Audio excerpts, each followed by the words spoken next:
Hi, this is Kirk from iMazing. Today I'm going to tell you how you can export live photos from your iPhone or iPad.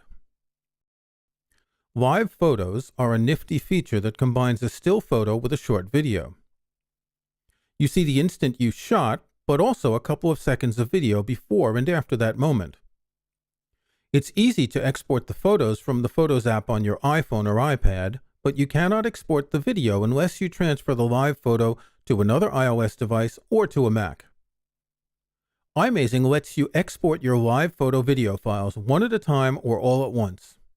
Here's how. Launch iMazing and connect your iOS device. If you've already connected a device and it's available via Wi-Fi, you'll be able to use it without a wired connection.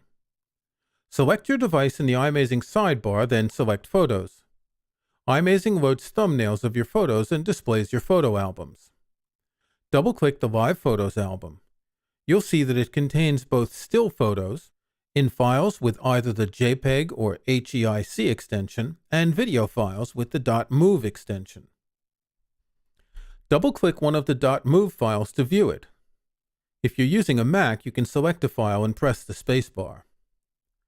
If you want to copy one or more of these video files, just select them and drag them to the desktop or to a folder.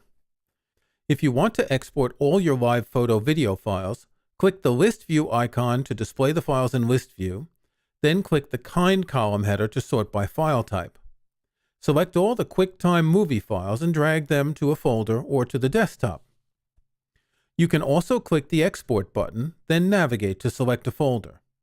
Click Choose and iMazing exports the files.